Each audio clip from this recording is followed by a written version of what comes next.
Assalamualaikum warahmatullahi wabarakatuh.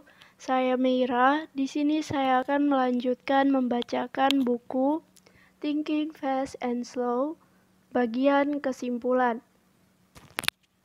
Bagi kalian yang ingin memberikan saran atau merekomendasikan buku untuk saya baca, kalian bisa tulis di kolom komentar. Terima kasih. Kesimpulan. Saya memulai buku ini dengan memperkenalkan dua tokoh fiktif, menghabiskan waktu membahas dua spesies, dan mengakhiri dengan dua diri. Kedua tokoh itu adalah sistem satu yang intuitif, yang berpikir cepat, dan sistem dua yang bekerja keras dan lambat, yang berpikir lambat, memantau sistem satu dan mengendalikan sebisa mungkin dengan sumber daya terbatas. Dua spesies adalah ekon fiktif yang hidup di dunia teori dan manusia yang bertindak di dunia nyata. Dua diri adalah diri mengalami yang menjalani hidup dan diri mengingat yang mencatat skor dan membuat pilihan. Di bab terakhir ini saya membahas beberapa penerapan. Ketiga, pembedaan itu dimulai dari belakang. Dua diri. Kemungkinan konflik antara diri mengingat dan kepentingan diri mengalami ternyata adalah masalah yang lebih sukar daripada yang awalnya saya pikir. Dalam satu percobaan awal, penelitian tangan dingin, perpaduan pengabaian durasi dan aturan puncak akhir mengarah ke pilihan yang jelas-jelas absurd. Mengapa juga orang sengaja memilih rasa sakit yang tak diperlukan? Para peserta menyerahkan pemilihan kepada diri mengingat, yang lebih suka mengulang episode yang meninggalkan ingatan lebih baik, walau melibatkan lebih banyak rasa sakit. Memilih berdasarkan mutu ingatan boleh jadi dibenarkan dalam kasus-kasus ekstrim. Contohnya ketika ada kemungkinan stres pasca trauma, tapi percobaan tangan dingin tidak menyebabkan trauma. Seseorang pengamat objektif yang memilih untuk orang lain tanpa diragukan lagi bakal memilih episode pendek. Memihak diri mengalami si penderita. Pilihan yang dibuat orang untuk dirinya sendiri wajar disebut sebagai kesalahan. Pengabaian durasi dan aturan puncak akhir dalam evaluasi cerita, baik dalam opera maupun penilaian kehidupan Jen, juga tak bisa dibela. Tak masuk akal menilai seluruh kehidupan berdasarkan saat-saat terakhirnya, atau tidak memberi bobot pada durasi ketika memutuskan kehidupan mana yang lebih baik. Diri mengingat adalah ciptaan sistem 2, namun ciri-ciri khas pada caranya menilai episode dan kehidupan adalah ciri ingatan kita. Pengabaian durasi dan aturan puncak akhir berasal dari sistem 1 dan tak mesti berhubungan dengan nilai-nilai sistem 2. Kita percaya durasi itu penting, tapi ingatan kita memberitahu kita bahwa durasi tak penting. Aturan-aturan yang menguasai evaluasi masa lalu adalah pedoman pembuatan keputusan yang buruk, karena waktu memang penting. Kenyataan penting kehidupan kita adalah bahwa waktu merupakan sumber daya terbatas yang pamungkas, tapi diri mengingat mengabaikan kenyataan itu. Pengabaian durasi dipadukan dengan aturan puncak akhir menyebabkan bias yang lebih memilih masa singkat kebahagiaan sangat kuat dibanding masa panjang kebahagiaan biasa-biasa saja. Kebalikan bias yang sama membuat kita lebih takut pada masa singkat penderitaan kuat namun masih bisa ditanggung daripada masa panjang penuh kesakitan yang biasa-biasa saja. Pengabaian durasi juga membuat kita rawan menerima masa panjang ketidaknyamanan ringan karena ujung akhirnya akan lebih baik dan menyebabkan kita melepas kesempatan menjalani masa bahagia yang panjang jika kemungkinan ujung akhirnya buruk. Untuk melanjutkan gagasan itu hingga tak nyaman, pikiran sarana umum. Jangan lakukan, nanti kamu menyesal. Saran itu terdengar bijak karena perkiraan penyesalan adalah keputusan diri mengingat dan kita cenderung menerima keputusan itu sebagai final dan tegas. Namun seharusnya kita tidak lupa bahwa sudut pandang diri mengingat tak selalu benar. Pengamat objektif profil hedonimeter yang mempertimbangkan kepentingan diri mengalami bisa menawarkan saran yang berbeda. Pengabaian durasi oleh diri mengingat, perhatiannya yang berlebihan kepada puncak dan akhir, dan kecenderungannya melakukan kilas balik berpadu menghasilkan cerminan yang melenceng atas pengalaman kita sebenarnya. Sementara itu, konsep kesejahteraan yang mempertimbangkan durasi memperlakukan seluruh momen hidup dengan setara, baik yang bisa diingat maupun yang tidak. Beberapa momen menjadi berbobot lebih besar, entah karena lebih bisa diingat atau karena penting. Waktu yang dihabiskan untuk berlama-lama pada satu momen yang bisa diingat harus dimasukkan dalam durasinya, sehingga menambah bobot. Satu momen juga bisa menjadi penting karena ada perubahan pada pengalaman momen-momen berikutnya. Contohnya, 1 jam yang dihabiskan berlatih main biola boleh jadi meningkatkan pengalaman berjam-jam bermain atau mendengar musik bertahun-tahun kemudian. Begitu juga, satu peristiwa tak menyenangkan singkat yang menyebabkan stres pasca trauma harus diberi bobot berdasarkan durasi total penderitaan jangka panjang yang disebabkannya. Dalam sudut pandang berbobot durasi, kita baru bisa menentukan sesudah suatu saat bisa diingat atau bermakna. Pernyataan "saya akan selalu ingat" atau "ini saat yang penuh makna" seharusnya dianggap janji atau prediksi yang bisa palsu, dan sering demikian bahkan ketika diucapkan dengan sungguh-sungguh. Berani taruhan, banyak hal yang kita bilang akan selalu kita ingat justru terlupakan 10 tahun kemudian. Logika pembobotan durasi itu meyakinkan, tapi tak bisa dianggap teori kesejahteraan yang lengkap karena orang menyamakan diri dengan diri mengingat dan memperhatikan cerita. Teori kesejahteraan yang mengabaikan keinginan orang tak bisa dipertahankan. Di pihak lain, teori yang mengabaikan apa yang sebenarnya terjadi dalam kehidupan orang dan hanya memperhatikan apa yang orang pikir mengenai kehidupan juga tak bisa dipertahankan. Baik diri mengingat maupun diri mengalami harus dipertimbangkan, karena kepentingan keduanya tak selalu sama. Para filosof bisa lama bergelut dengan pertanyaan-pertanyaan ini.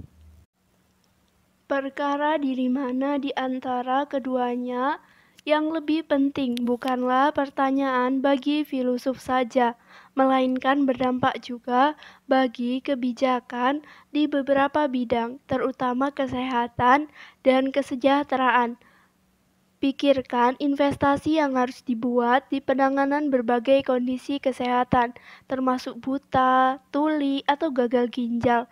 Haruskah investasi ditentukan oleh seberapa banyak ketakutan orang terhadap kondisi-kondisi itu? Haruskah investasi dipandu penderitaan yang sebenarnya dialami pasien? Atau haruskah mengikuti kekuatan hasrat pasien untuk disembuhkan dan pengorbanan yang mereka bakal bersedia tanggung untuk mencapai kesembuhan? Peringkat buta dan tuli atau kolostomi dan dialisis boleh jadi berbeda-beda tergantung ukuran penderitaan yang digunakan. Tak ada jawaban mudah yang langsung terlihat, tapi perkara ini terlalu penting untuk diabaikan. Kemungkinan menggunakan ukuran kesejahteraan sebagai petunjuk untuk membimbing kebijakan pemerintah telah menarik perhatian cukup besar akhir-akhir ini, baik di kalangan akademis maupun di beberapa pemerintahan di Eropa. Sekarang bisa terbayangkan, meski beberapa tahun lalu masih belum, bahwa indeks jumlah penderitaan dalam masyarakat kelak akan dimasukkan ke statistika nasional bersama-sama tingkat pengangguran, jumlah orang cacat, dan pendapatan. Proyek ini telah berjalan jauh. Ekon dan manusia. Dalam pembicaraan sehari-hari, kita menyebut orang sebagai berakal sehat apabila kita bisa beradu alasan dengan mereka, jika kepercayaan mereka umumnya sejalan dengan realitas, dan jika preferensi mereka sejalan dengan kepentingan dan nilai-nilai mereka. Kata rasional menyampaikan citra pemikiran lebih mendalam, perhitungan lebih banyak dan kurang hangat. Tapi dalam bahasa sehari-hari, orang rasional jelas berakal sehat. Bagi ahli ekonomi dan ahli teori keputusan, kata sifat itu punya makna yang berbeda. Satu-satunya tes rasionalitas bukanlah apakah kepercayaan dan preferensi seseorang itu beralasan, tapi apakah kepercayaan dan preferensinya konsisten secara internal.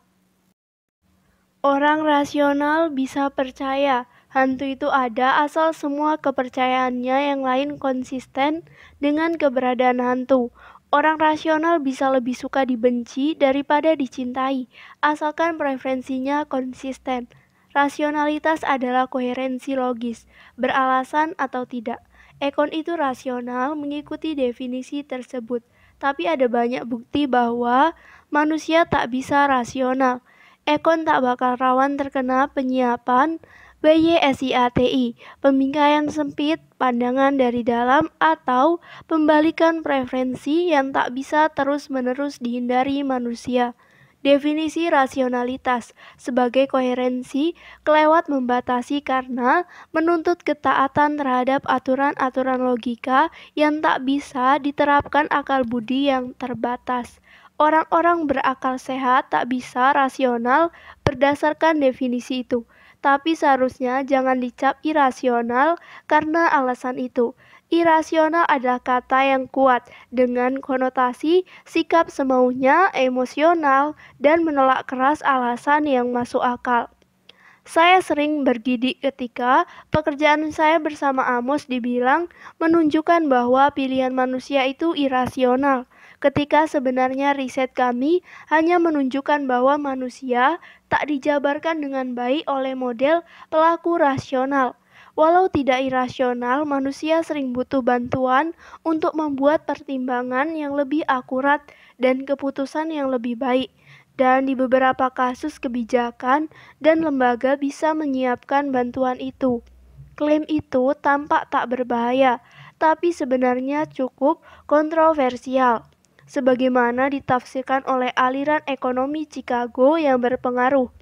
Keyakinan terhadap rasionalitas manusia terkait erat dengan ideologi yang menyatakan bahwa melindungi orang dari pilihannya sendiri itu tak perlu dan tak bermoral.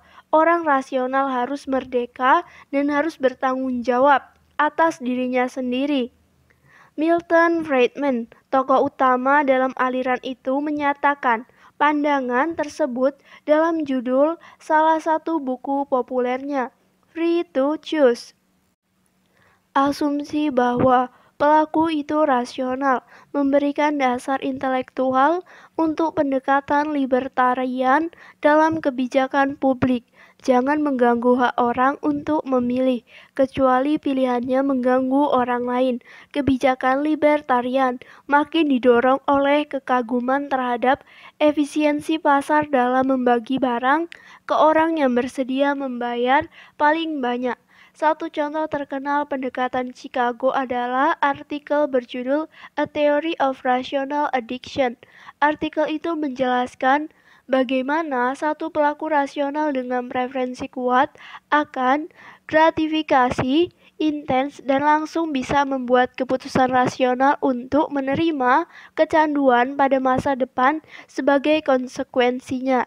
Saya pernah mendengar Gary Becker, salah seorang penulis artikel itu, yang juga penerima hadiah Nobel dari aliran Chicago, berkelakar meski tak sepenuhnya bercanda, bahwa kita harus mempertimbangkan kemungkinan menjelaskan apa yang disebut sebagai wabah kegemukan dengan kepercayaan orang bahwa obat diabetes akan segera tersedia.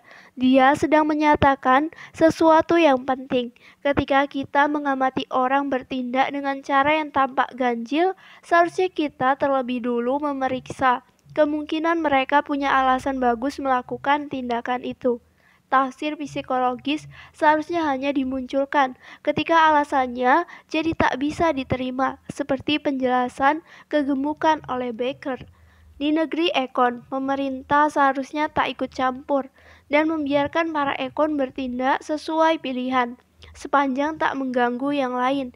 Jika seorang pengendara sepeda motor memilih mengendarai sepeda motor tanpa memakai helm, seseorang libertarian akan mendukung hak si pengendara motor berbuat demikian. Warga tahu apa yang dilakukannya, bahwa ketika mereka memilih tak menabung untuk hari tua, atau ketika mengonsumsi zat-zat yang menyebabkan kecanduan. Kadang ada sisi keras dalam posisi itu. Orang lanjut usia yang tak menabung cukup banyak untuk pensiunnya hanya mendapat sedikit lebih banyak simpati daripada orang yang mengeluh mengenai biaya sesudah makan besar di restoran. Oleh karena itu, ada banyak hal yang dipertaruhkan dalam perdebatan antara aliran Chicago dan para ahli ekonomi perilaku yang menolak bentuk ekstrim model pelaku rasional. Kebebasan bukanlah suatu nilai yang dipertanyakan semua peserta debat mengusungnya, tapi kehidupan lebih rumit bagi para ahli ekonomi perilaku dibanding bagi mereka yang beriman kepada rasionalitas manusia. Tak ada ahli ekonomi perilaku yang menyukai negara yang akan memaksa rakyatnya makan seimbang dan menonton program televisi yang baik untuk jiwa. Namun bagi para ahli ekonomi perilaku, kebebasan memiliki biaya yang ditanggung oleh orang-orang yang membuat pilihan buruk, serta oleh masyarakat yang merasa wajib menolong mereka. Keputusan melindungi orang dari kesalahannya sendiri atau tidak pun menjadi dilema bagi para ahli ekonomi perilaku. Para ahli ekonomi aliran Chicago tidak menghadapi masalah itu karena pelaku rasional tidak berbuat kesalahan. Bagi para penganut aliran tersebut, kebebasan itu bebas biaya. Pada 2008, ahli ekonomi Richard Thaler dan ahli hukum Cha Senten bergabung untuk menulis satu buku, Nudge, yang segera menjadi buku laris internasional dan kitab suci ekonomi perilaku. Buku mereka memperkenalkan beberapa kata baru, termasuk ekon dan manusia. Nudge juga menghadirkan satu set solusi bagi dilema bagaimana membantu orang membuat keputusan baik tanpa membatasi kebebasan. Thaler dan Sustain mendukung posisi paternalisme libertarian, ketika negara dan lembaga lain diperkenankan mendorong nudge orang untuk membuat keputusan yang baik bagi kepentingan jangka panjang. Penentuan keikutsertaan dalam rencana pensiun sebagai pilihan standar adalah satu contoh dorongan. Sukar menganggap kebebasan siapapun dikurangi karena otomatis diikutsertakan dalam rencana pensiun. Ketika orang hanya perlu mencontreng kota untuk tidak ikut, seperti sudah kita lihat, pembingkaian keputusan individu. Thaler dan Sustain menyebutnya arsitektur pilihan, punya pengaruh besar pada hasil. Dorongan didasarkan kepada psikologi yang mantap, yang sudah saya jabarkan. Pilihan standar secara alami dipandang sebagai pilihan normal. Menyimpang dari pilihan normal adalah tindakan sengaja yang perlu pertimbangan lebih berat, tanggung jawab lebih besar, dan lebih mungkin menimbulkan penyesalan daripada tak berbuat apa-apa. Itulah kekuatan-kekuatan besar yang bisa memandu keputusan seseorang yang tak tahu apa yang harus dilakukan. Lebih daripada ekon, manusia juga perlu perlindungan dari sesama manusia yang sengaja memanfaatkan kelemahannya, terutama keunikan sistem 1 dan kemalasan sistem 2. Pelaku rasional dianggap membuat keputusan penting dengan hati-hati dan menggunakan semua informasi yang disediakan kepadanya. Seorang ekon akan membaca dan mengerti tulisan-tulisan kecil-kecil dalam kontrak sebelum menandatanganinya. tapi manusia biasanya tidak. Satu perusahaan cukup curang yang merancang kontrak yang akan ditandatangani konsumen tanpa dibaca, punya ruang gerak legal cukup besar dalam menyembunyikan informasi penting. Dampak negatif model pelaku rasional dalam bentuk ekstrim adalah bahwa konsumen dianggap tak butuh perlindungan selain jaminan bahwa informasi yang relevan diungkapkan. Ukuran tulisan dan kerumitan bahasa dalam pengungkapan itu tak dianggap relevan. Ekon tahu cara menghadapi tulisan kecil-kecil yang penting. Sementara itu, saran Nudge adalah mewajibkan perusahaan menawarkan kontrak yang cukup sederhana untuk dibaca dan dimengerti konsumen manusia. Ada tanda bagus ketika saran itu menghadapi tantangan cukup besar dari perusahaan-perusahaan yang keuntungannya bisa menurun jika konsumennya tahu lebih banyak. Dunia tempat perusahaan-perusahaan bersaing dengan menawarkan produk lebih baik lebih disukai daripada dunia tempat yang menang adalah perusahaan yang paling licik. Satu ciri luar biasa paternalisme libertarian adalah daya tariknya bagi banyak aliran politik. Satu contoh besar kebijakan perilaku bernama Save More Tomorrow, menabung lebih banyak besok, disponsori di Kongres Amerika Serikat oleh koalisi tak biasa yang mencakup kelompok konservatif ekstrim dan liberal. Save More Tomorrow adalah rencana keuangan yang bisa ditawarkan perusahaan kepada pegawainya.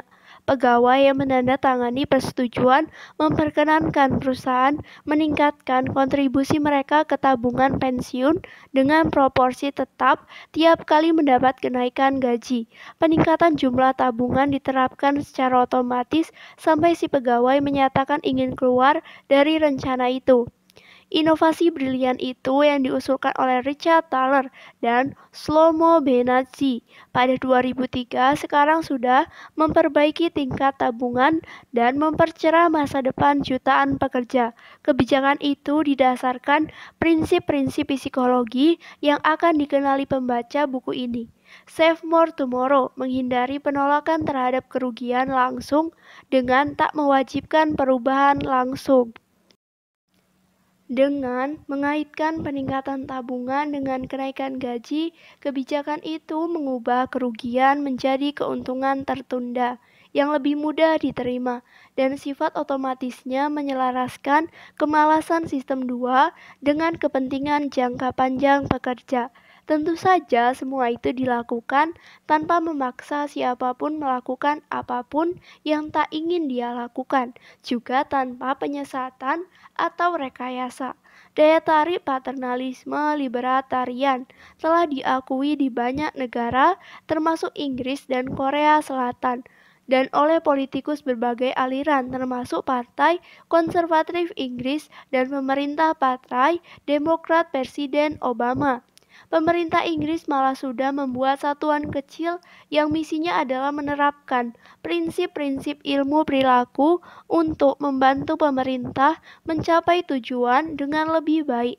Nama resmi grup itu adalah Behavioral Insight Team. Tapi di dalam dan di luar pemerintah, grup itu dikenal sebagai Nudge Unit. Thaler ialah seorang penasihat bagi tim itu.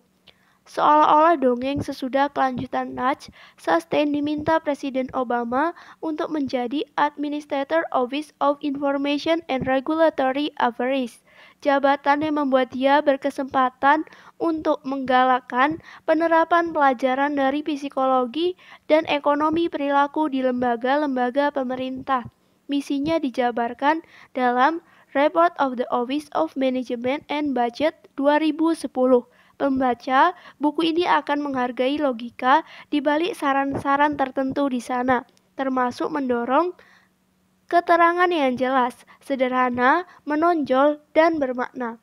Pembaca juga akan mengenali pernyataan-pernyataan latar seperti presentasi sangat penting. Contoh, jika satu hasil potensial dibingkai sebagai kerugian, boleh jadi dampaknya lebih besar daripada jika disajikan sebagai keuntungan.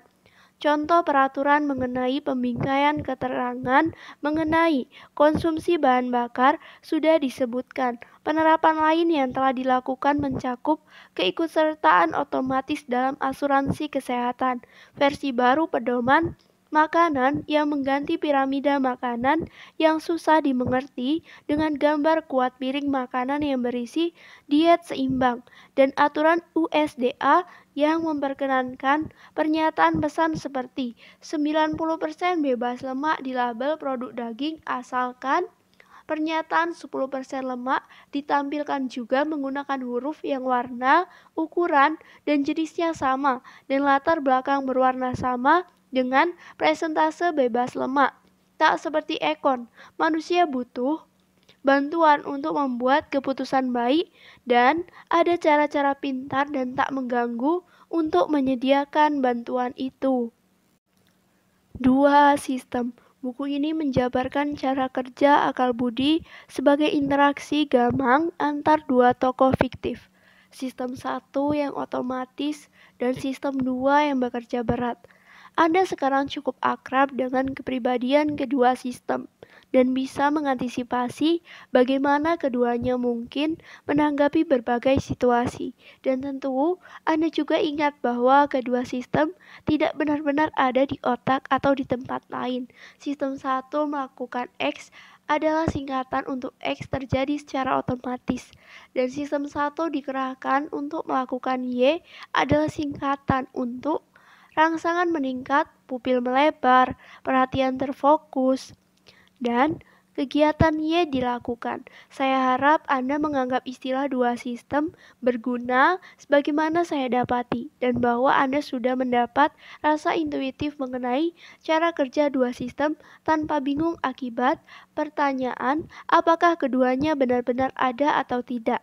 Sesudah menyampaikan peringatan ini, saya akan terus menggunakan istilah dua sistem sampai akhir. Sistem 2 yang penuh perhatian adalah sosok yang kita anggap sebagai diri kita. Sistem 2 membuat pertimbangan dan pilihan, tapi sering menyetujui atau merasionalkan gagasan dan perasaan yang ditimbulkan oleh sistem 1. Boleh jadi Anda tidak tahu bahwa Anda optimis dengan satu proyek karena pemimpin proyek itu punya kemiripan dengan saudari kesayangan Anda, atau Anda tak suka seseorang yang agak mirip dokter gigi Anda. Namun jika dimintai penjelasan, Anda akan mencari alasan yang bisa diterima dalam ingatan Anda, dan pasti Anda akan menemukannya. Selain itu, Anda akan percaya cerita yang Anda buat sendiri, tapi sistem 2 bukan sekedar pembela sistem 1. Sistem 2 juga mencegah banyak pemikiran konyol dan impuls tak pantas dari ekspresi berlebihan. Pemberian perhatian memperbaiki performa di banyak kegiatan. Pikirkan resiko menyetir di jalan sempit selagi pikiran Anda melantur. Dan penting bagi beberapa tugas, termasuk membandingkan, memilih, dan bernalar tertib. Namun, sistem 2 bukan puncak rasionalitas. Kemampuan terbatas, demikian juga pengetahuan yang bisa diaksesnya. Kita tidak selalu berpikir lurus ketika bernalar, dan kesalahan kita tak selalu disebabkan intuisi yang mengganggu dan tak tepat. Kita kadang melakukan kesalahan karena kita sistem 2 tidak tahu banyak. Saya telah menghabiskan lebih banyak waktu menjabarkan sistem 1 dan memberikan lebih banyak halaman untuk kesalahan-kesalahan pertimbangan dan pilihan intuitif yang saya kaitkan dengan sistem 1. Namun, jumlah halaman relatif adalah penanda yang buruk atas keseimbangan antara kelebihan dan kekurangan berpikir intuitif. Sistem 1 memang asal-usul banyak kesalahan kita, tapi sistem 1 juga sumber banyak hal yang kita lakukan dengan benar, dan itu sebagian besar yang kita lakukan.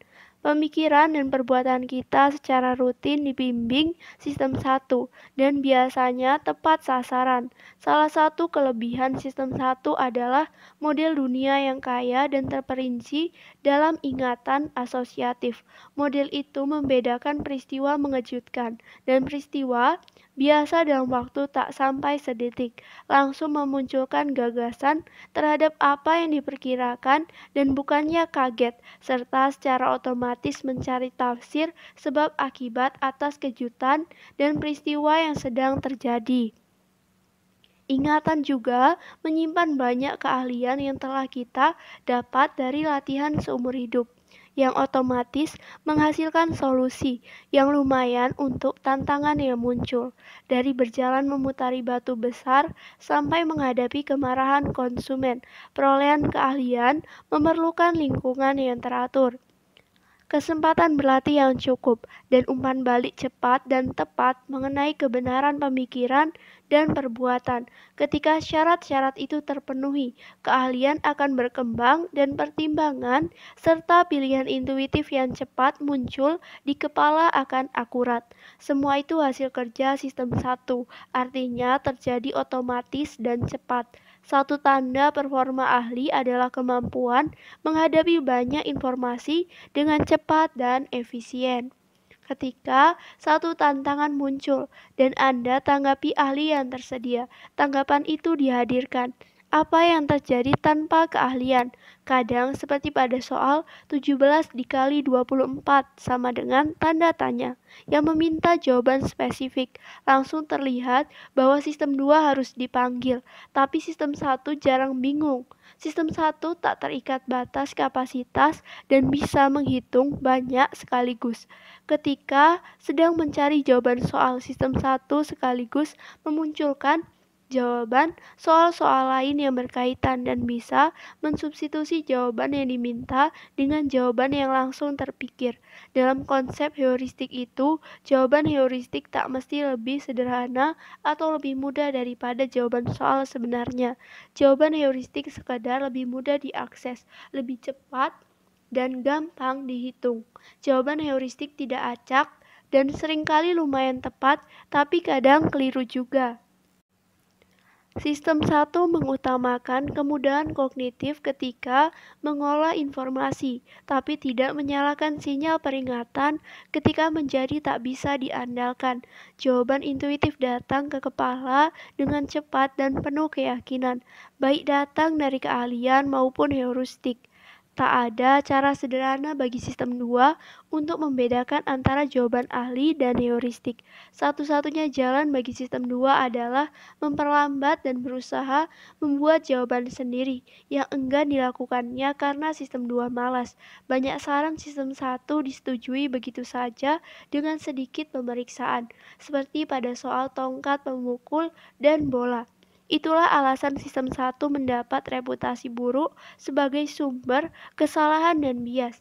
Ciri-ciri operasinya yang mencakup WYSIATI, penyesuaian intensitas dan koherensi asosiatif juga yang lain, memunculkan bias yang bisa diprediksi dan ilusi kognitif, seperti penjangkaran, prediksi non-regresif, keyakinan berlebihan, dan banyak lainnya. Apa yang bisa dilakukan dengan bias?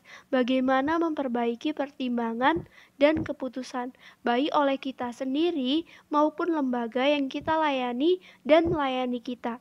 Jawaban singkatnya hanya sedikit yang bisa dilakukan tanpa usaha besar. Sebagaimana saya ketahui dari pengalaman sistem 1 tak mudah diajari. Selain beberapa efek yang saya kaitkan dengan umur, pemikiran intuitif saya sendiri tetap sama rentannya terhadap keyakinan berlebihan, prediksi ekstrim, dan sesat pikir perencanaan seperti sebelum saya mempelajari semua itu. Saya hanya meningkatkan kemampuan mengenali situasi ketika kekeliruan mungkin terjadi. Angka ini akan jadi jangkar. Keputusannya dapat berubah kalau masalahnya dibingkai dengan cara berbeda, dan saya mendapat kemajuan lebih besar dalam mengenali kekeliruan orang lain dibanding kekeliruan saya sendiri. Cara merintangi kesalahan yang berasal di sistem 1 pada prinsipnya sesederhana. Kenali tanda-tanda bahwa Anda sedang berada di ladang ranjau kognitif, pelan-pelan, dan minta bantuan dari sistem 2. Itulah cara bergerak maju ketika Anda kelak bertemu ilusi Muller-Lyer, ketika melihat garis-garis dengan anak panah yang menunjuk ke arah berbeda. Anda akan mengenali situasi itu sebagai situasi ketika Anda sebaiknya tak mempercayai kesan panjang garis yang Anda dapat. Sayangnya, prosedur yang berakal sehat ini paling kecil kemungkinannya dilakukan ketika paling dibutuhkan. Kiranya kita semua ingin punya bel peringatan yang berdering keras kapan saja kita akan membuat kesalahan serius.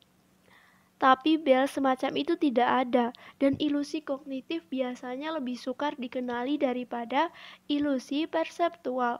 Suara nalar boleh jadi jauh lebih lemah daripada suara keras dan jernih intuisi yang keliru.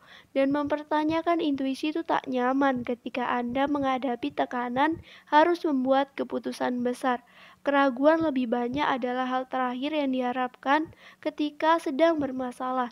Alhasil, lebih mudah mengenali ladang ranjau ketika Anda mengamati orang lain berjalan masuk ke sana dibanding ketika Anda sendiri berjalan ke sana. Pengamat lebih tak sibuk secara kognitif dan lebih terbuka terhadap informasi dibanding pelaku. Itulah alasan saya menulis buku yang ditunjukkan kepada para pengkritik dan penggosip, bukan pembuat keputusan. Dalam hal menghindari kesalahan, organisasi lebih baik daripada individu, karena organisasi secara alami berpikir lebih lambat dan punya kuasa untuk menerapkan prosedur yang tertib. Organisasi bisa melembagakan dan memaksakan penerapan daftar cek yang berguna. Juga latihan yang lebih rumit, seperti perakiraan kelas referensi dan premortem. Setidaknya dengan menyediakan kosakata baru, organisasi juga bisa menggalangkan budaya saat orang saling mengawasi ketika masuk ladang ranjau kognitif. Anda pun produk lainnya, apapun produk lainnya. Organisasi merupakan pabrik yang membuat pertimbangan dan keputusan. Tiap pabrik harus punya cara menjamin mutu produk pada rancangan awal, pembuatan, dan pemeriksaan final.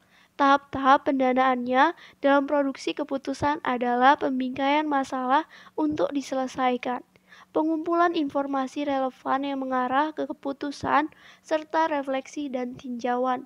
Organisasi yang berusaha memperbaiki produk keputusannya harus secara rutin mencari peningkatan efisiensi pada tiap tahap itu. Konsep operasinya adalah rutinitas.